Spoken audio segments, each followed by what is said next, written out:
It's not very easy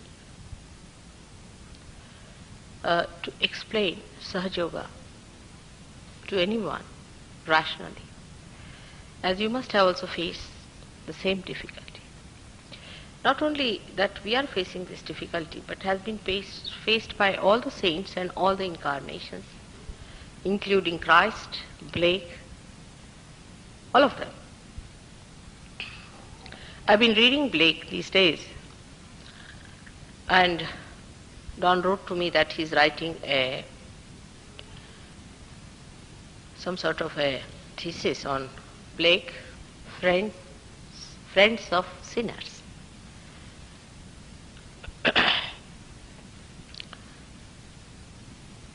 Written in his poems of such friends who are friends of sinners. But they could not communicate to human beings in that way as we could communicate, because we can give realization. We can make them feel the vibrations first of all. Like you can sprout the seed, and we can show how the seed then gets developing. See, this is an advantage we have. And today the time has come definitely to us that what Blake has desired and asked for or pictured or visualized, we can prove it. Now, when we explain Sahaja Yoga to someone, we have to talk relatively in the beginning, because they haven't found their absolute. It can be quite difficult and frustrating in the beginning to talk about something that is such a living process of our evolution. We cannot explain how we evolved into a human being. And to explain how we are going to a newer dimension is also a difficult thing. How it is going to happen, how we are going to sprout, what is going to happen is unbelievably fantastic, absolutely fantastic. And we can't believe that we could achieve that. People just don't want to believe that you can achieve it in this lifetime. They live in the future. As I told you last time, we are futuristic people. We always think of the future. The dangers of futures also, I told you what happens to people by living in the future, physically, mentally and emotionally. But spiritually, it happens in such a way that you think that in this lifetime you cannot get your realization. You are quite convinced about it that we'll get it in the future because you live in the future. So you can't accept the present in which you can get your realization. This is one of the biggest problems of Sahaja Yoga, that today we are facing the futuristic society which always lives in the future.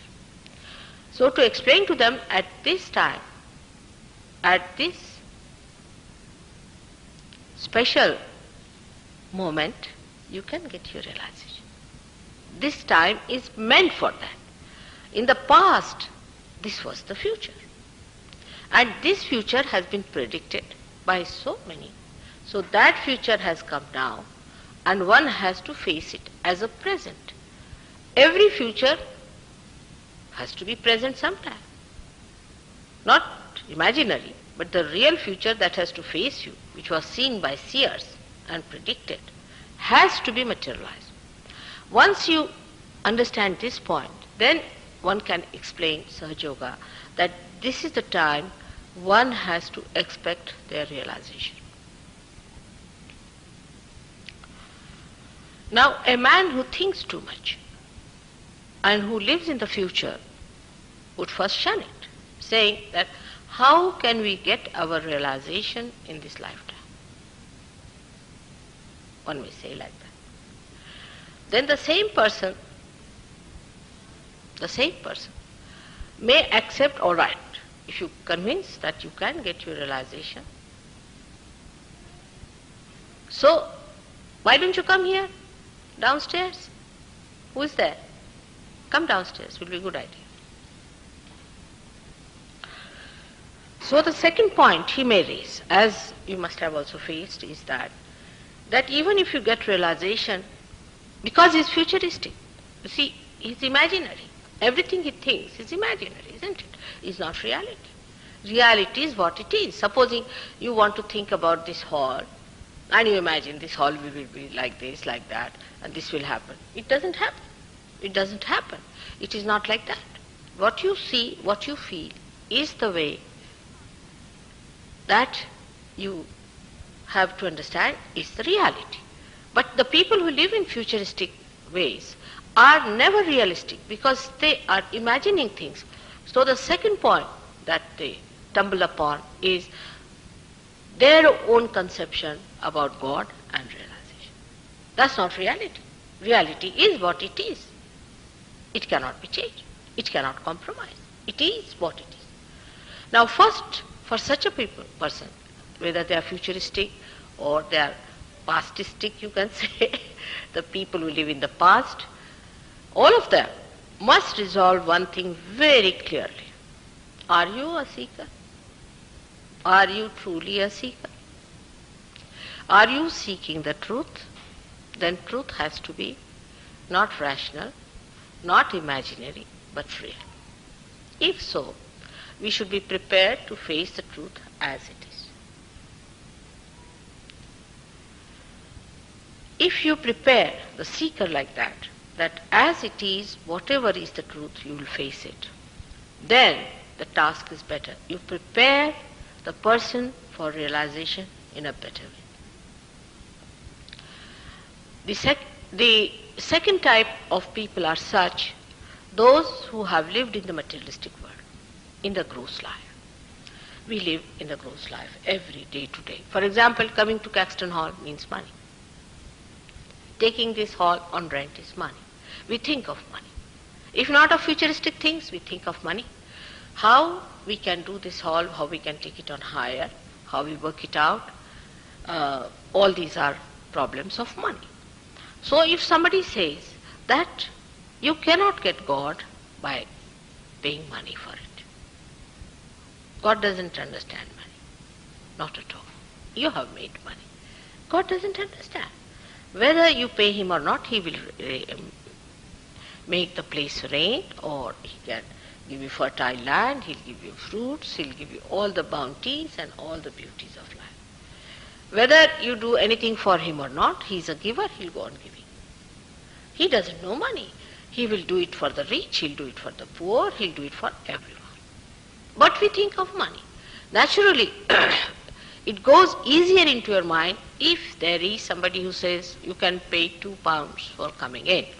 That sounds better, because it must be worth something at least. You see, because we live in relative world of money. Actually, money has nothing to do with God's kingdom. There is no money in his kingdom. And you can understand rationally that how can there be? How much did Christ charge for his servants? We have so many great people in this country who did not charge anything for what they said or what they gave, who were real people. And the reality is always proved in the human beings when it is done free. That's the reality. All other things that are sold out are the things which are not real. So when you come in the hall, you see a big hall and all that, and a money-minded person might start thinking that how is it without money these people are doing? How can they do it? Now, the thing is, we should be discreet about the whole truth and then understand it, that you are not paying for God's love. You are paying for this all. That you are paying, that's your business, not mine. You are not paying me for that. It's your business. If you happen to have a bigger hall, you can pay for it, all of you put together, and can take a place, whatever you like. If you want, we can go to Hyde Park and have a free lecture there. Whichever way you say, I'm willing to do that. You cannot pay for it, but you can pay for the hall because this is material, this is gross, and you have to do it. So one should understand that you are not to pay for this. You are not to pay for what I say to you or for my lectures or anything. Or for your realization, not at all, not a single pie for that. You cannot pay for it. It's so invaluable, that's the only thing that's so invaluable that one thing you cannot bring it to the level of this gross existence that we have. It is absolutely overflowing. It absolutely freely coming to you. So you cannot pay for it. It's love. And love you cannot purchase. Now, the second type of people who come in, who are not futuristic, are the people who believe in the past. Now they face another type of problem. They come here, they will think, oh mother, we are such sinners, we've done this sin. I mean all the past that they have. But love never sees any faults of a person. That's the sign of love. If you love someone, then you just love that person for love's sake. You don't do it because he's such and such and such and such. Then you love that particular thing. For example, you see a rich man comes in and there are 10 people running around him. They are running around him for money. Of course, he doesn't give you anything. But you want to be seen with him so that people also think you are rich or whatever it is. Human beings have all kinds of funny ideas of living in imaginary world. But such imaginary world exists. So when such people who live in the past, they come in, they think, oh God, I have done this, and how will I face mother, or how will I face reality, I am such a sinner, this, that. Now when you say you are the friends of sinners, the first conception only, I don't want to agree that you are sinners.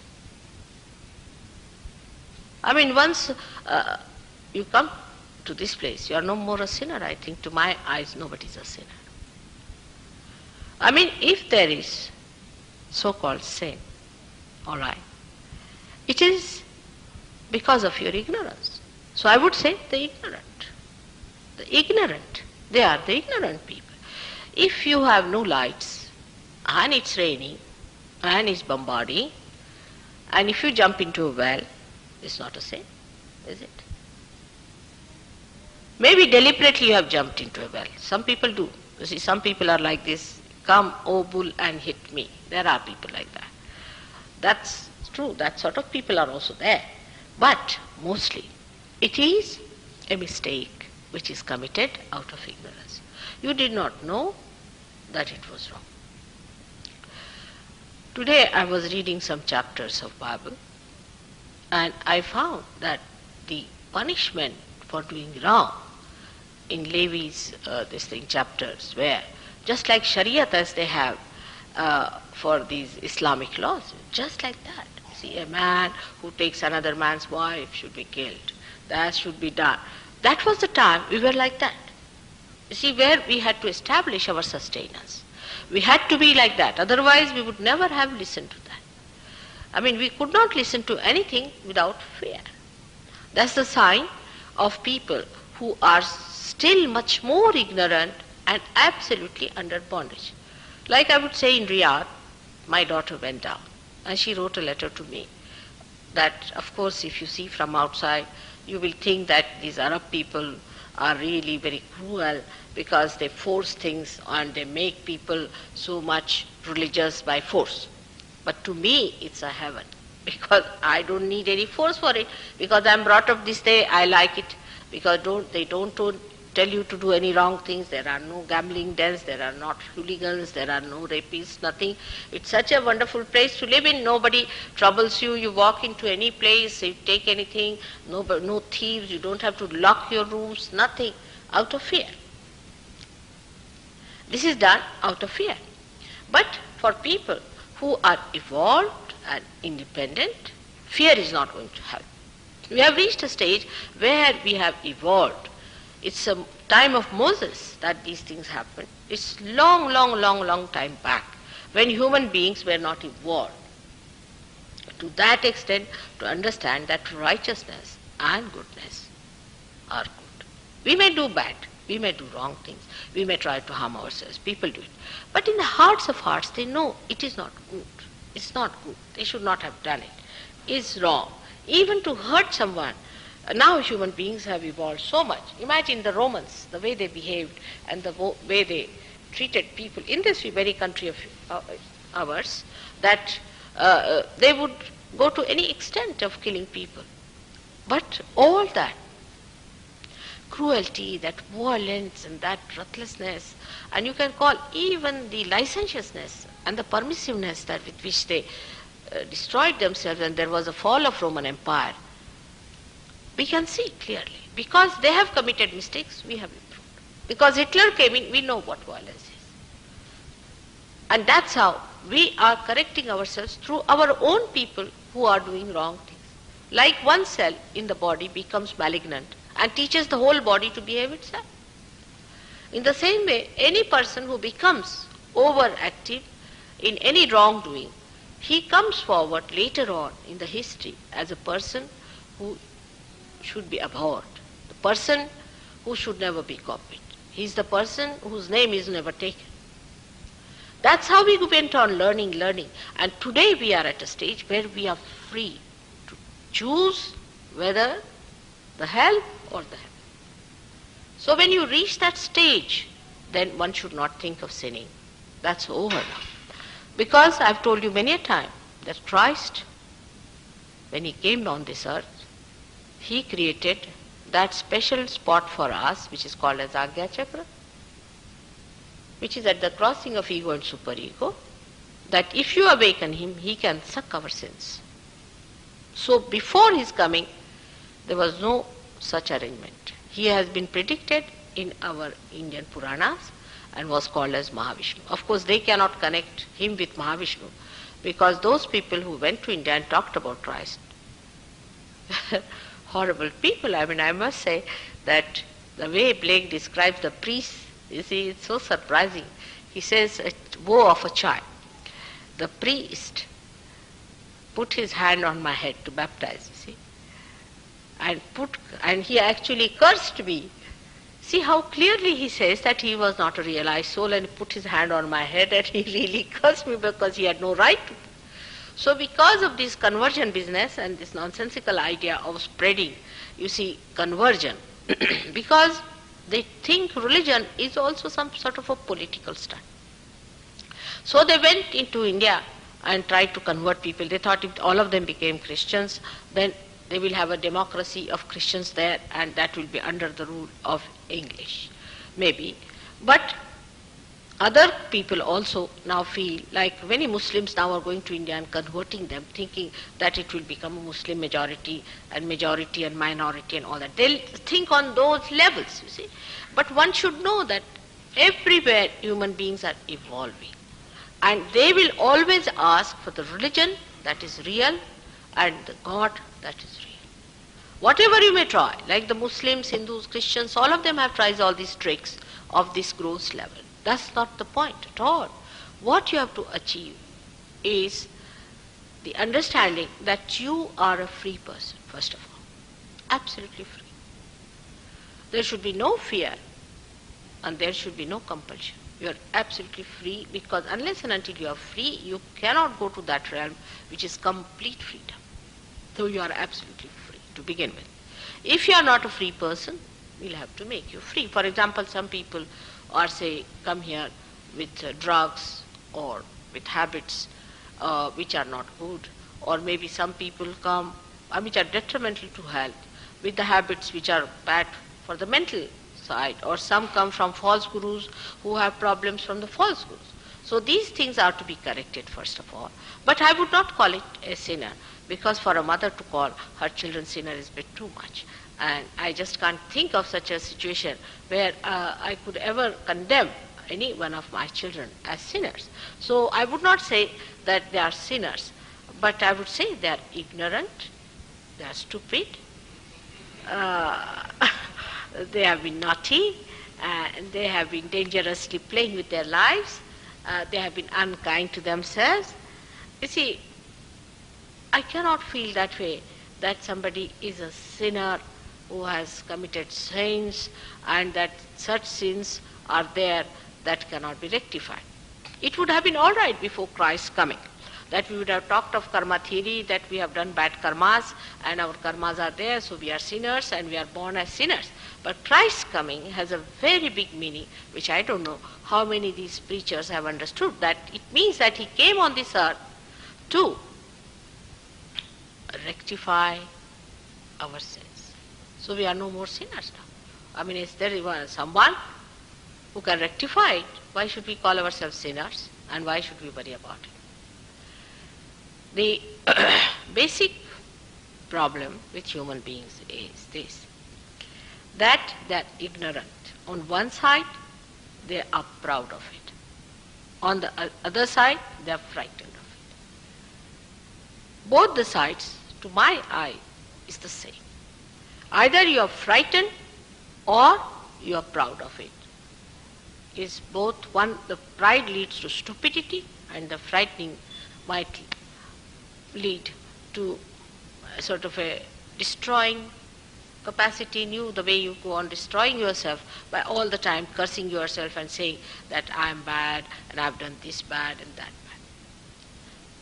One has to get out of both these things and must know that you are a human being made out of so many,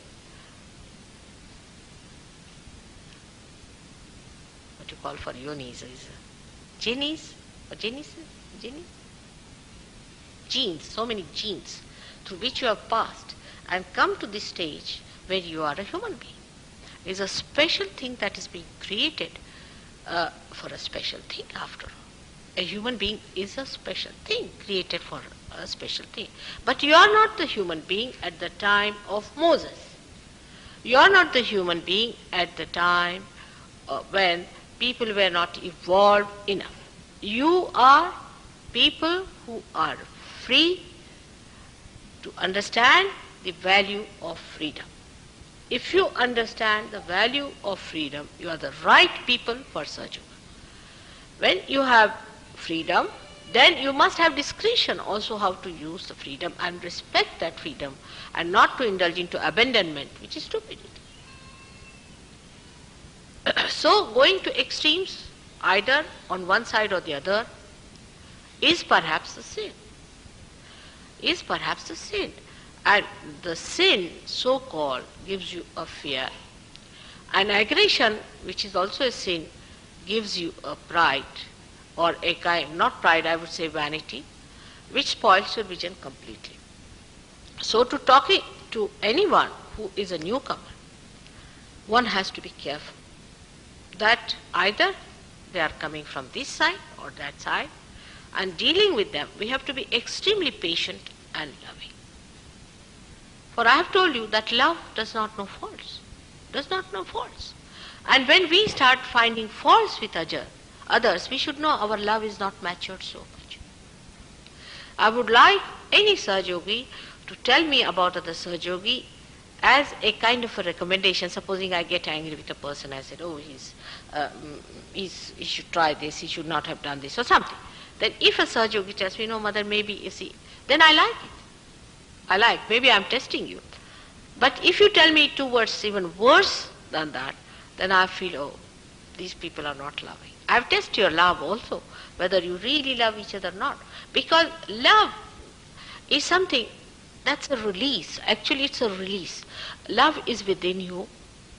And say, for example, for me, when I love you, it's a release of my boundless love within my heart. You see, it gives me such a release and such a relief and such a joy that I'm loving. I mean, it's flowing to you. If it doesn't flow, then I don't know how to work it out. If somebody is unkind, is not willing to receive it, then I don't know how to work it out, how to go around the person. And I'm not so good at conniving things and being artificial. You see, then I try some other tricks, you see, of working it out. But if they can receive your love, I'm sure they will realize that you are the people who are out here for love. The other day, we had a case in Rahuri. Actually, I had gone to a village where about 3-4 cars coming suddenly in a village. I was surprised how these people are coming from where. And they came down with their diseases. Actually, car people always have diseases, I think. So they came with their diseases. Somebody is diseased, another one is diseased. And there was one boy, he was down with blood cancer in New York. I said, now, that's too much. In New York, you have sent him there in a hospital and the doctors won't be good enough. He said, doesn't matter, mother. As long as you give him vibrations from here, we don't mind. So I took the photograph, I gave vibrations to the child, and I told them that you telephone to Christine. I gave them the number and tell her that these things to be done, and mother has given your address. Now Christine looked after this boy. Christine and Harman and all these people who are there, who are mostly new Sahaja Yogis. Except for Christine, all of them are absolutely new. And they went and looked after this boy, and this boy was cured. And the doctors were surprised, you see, that this boy was supposed to be, futuristically they said that he's going to die within 8 days' time. And he didn't die, not at all. He survived. And then they found all negative reading there, and he came down to see me. I, of course, worked on him and saw to it that it is removed completely from its roots. I worked on him, but when I saw him, I was amazed that his left navi, which is the cause of this trouble, was completely working all right. But there was some problem still left, but they did that. And the mother, you see, who has met with a very sad experience. Her husband was killed on a highway by robbers. In her presence with these two small little children sitting in her lap, when about 10 years back, when this boy was hardly 6 years of age and another brother of his about 4 years of age. And this woman was so shocked, and after that to get this kind of a disease for the son, you see. And what she told me, that's what's so heartening. She said, you see, these are all angels, I felt. They didn't ask for anything. Day and night they came and worked for this boy. They were so kind, and they came all the time and worked and did so much. Mother, what have you given them? I said, I've done nothing. I've just done nothing. They've got their own realization. And they said, but we can't imagine human beings being that selfless. We are all selfish people. We are really very selfish. They are so selfless. How did they work it out? We just can't understand how it has worked out. But it has worked out, and the boy is cured, and they were so sweet. They spent their own money to come to the hospital, and they looked after it. The doctors were amazed, because doctors, the woman had to sell lots of her things, because she's a rich woman, no doubt, but she had to sell one of her factory to go to America to pay for the doctors there. And she said these people would come down, and they would come one after another and look after the boy every day and struggle through, and they consoled me and told me that don't worry, you'll be all right. They gave me realization. And the heartening thing was they said that they were so selfless. They didn't ask for any money, nothing. And they enjoyed, you see, they enjoyed their love, what they did for this boy. And this is what it is, that when you are realized, you have to give it. If you don't give it, then you stagnate. You stagnate, and there's no fragrance about it. No fragrance. No fragrance. And you lose your vibrations, your progress also retards. I know it's very hard in these modern times to create a group of people who can love. You can create a group of people who can hate. Supposing tomorrow you start one big procession. We hate God, we hate love, we hate this. You'll get thousands of them standing with you. Yes, oh, we hate. See, for hatred, you'll get thousands of them with banners. They'll pay for it and come down to show that they hate. Because hatred is a very cementing force among human beings, surprisingly. Hatred is a cementing force. It looks like something, such a contrast, but it is so. When you try to collect people in the name of hatred, people join. They have never exploited the powers of love. Never. I wish they had. All our wars, all our things have come out because we hate each other. Imagine, only human beings can hate that much. Animals can't hate so much as they can. So this love, which is divine love, which thinks, which coordinates, which understands, which is dynamic, is so fantastic, is so all-pervading. It lives in every particle of the matter of the emotions, of the mind, of the heart, everywhere it exists, that power you can have within yourself. It's too much to believe. Too much a tall story for anyone, but it's true. It's a fact. The time has come. It could not be done earlier, agreed, but the time has come. You have evolved to that stage, and that's why it has to happen. Now, if people do not accept, I must say this, futuristic problem. In case human beings do not accept it in a big number and become that, we cannot avoid the Third World War. By that war, a new consciousness may rise where people will understand this hatred is the worst thing. Perhaps we need a third shock. We have had two. Perhaps we need the third shock to give us that elevation, to get that position of higher consciousness where we start realizing that these things based on materialistic and on hatred, gross living is most dangerous to humanity. Then such people who really believe in love will rise and come up, and they might be the ones who will be saved. So we should at this stage try to save as many as possible from this horrible sinking mire of hatred. Now talking about it has been done. Establishment of your sustenance has been done in the sense that if you can awaken that sustenance within you on the void, you can achieve it. But main thing is, even after realization, to identify yourself as a realized soul, absolutely, that you have been given something very special, that you have your spirit which is manifesting, and that you have to make good out of it. That you have to give it to others, that you have to work it out. You have to be a collective being and not a secluded person, just attached to few minds, my house, my husband, my wife, my children, my chair. You can say my hair, my nose, everything goes there. To reduce yourself to that small world, but to expand yourself to that great world, which is Yehovah's world, which is Krishna's world, which is Virata's world, where you become one with that primordial being, where you become an active cell of that primordial being.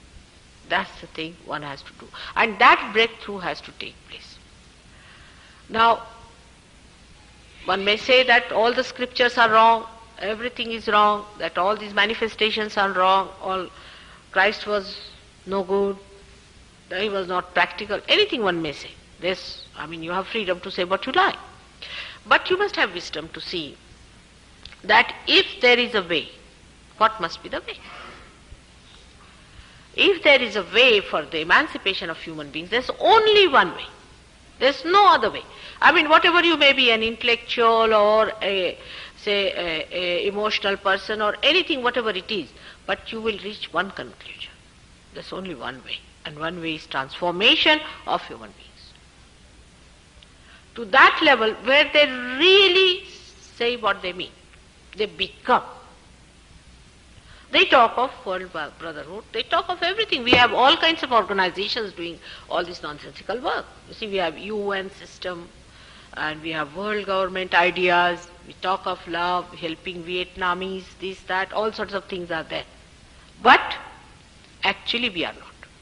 Face to face we are not. Face to face we become ourselves. And that's why to become that, the becoming of it is important, the transformation is important. Once you are transformed, to identify yourself in that transformed state is also important. And that is only possible when you start allowing that transformation to take place within you, in thoughtless awareness, where you do not think and impose things on them. People get their realization all right. Last time so many got it, I don't know how many came back. And then they do not think that there is any further is needed. Because once you get realization, you can be very in a joyous state, blissful state, you might feel the vibrations very well, you'll be very happy, and then you'll get lost. That's not the point. You have not achieved your complete growth unless and until you have manifested yourself. But such people may be very few, I do not know, may be very few who will really take to that maturity. Once you are mature, it's joy, it's happiness. You become what you have to become. You find your absolute meaning. And that has to happen. For that, I'm sure Govind must have told you that there's a Kundalini and there are chakras and all this is already in your place. The machinery is there. It's not a machinery as this one is which is dead. The machinery that understands and that loves you. That loves. That's the part of this loving machinery of God. And that is what it manifests, is the divine love of God through you, which you can maneuver.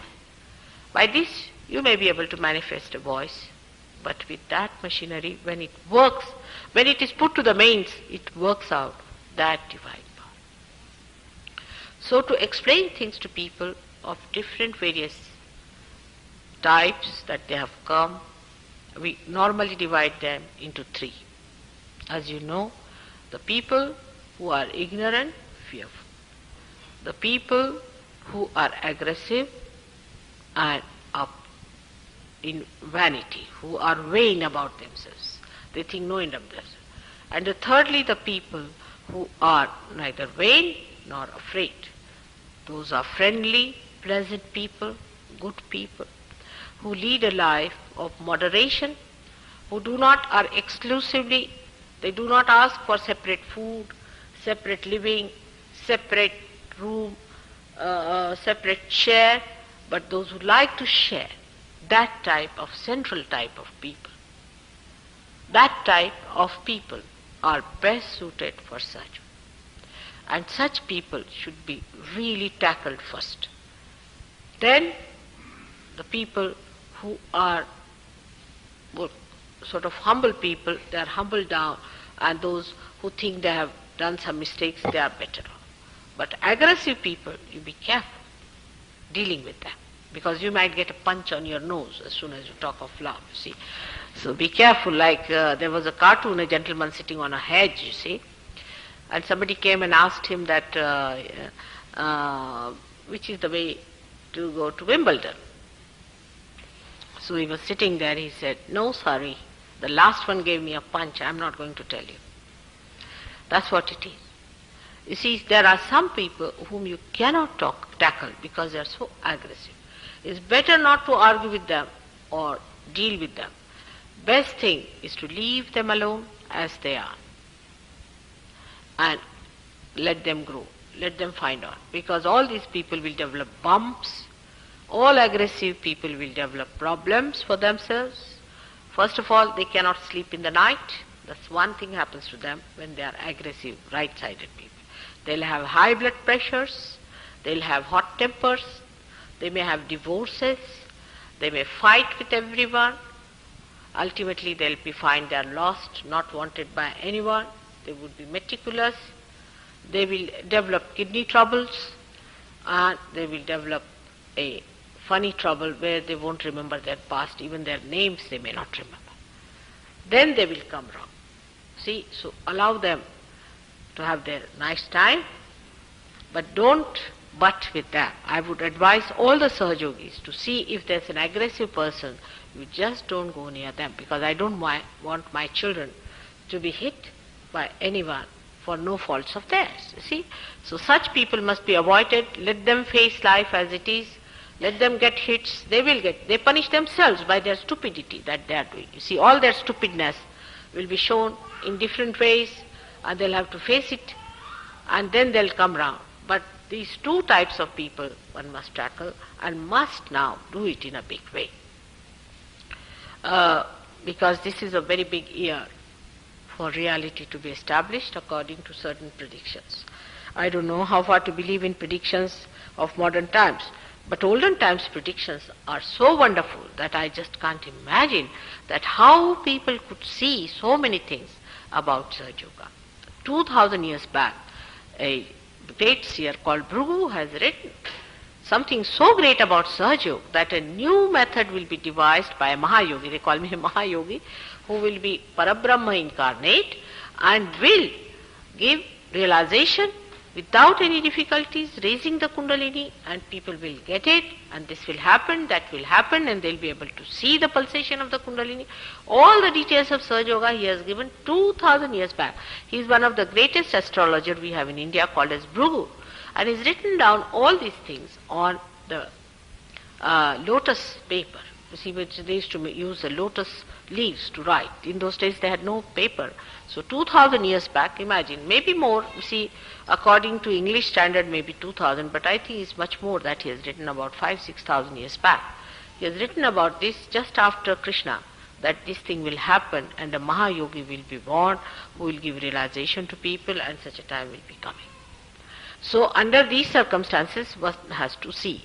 Now I don't want to say I'm a Mahayogi or anything, just I don't want to say, because I don't want to have a punch on my nose. But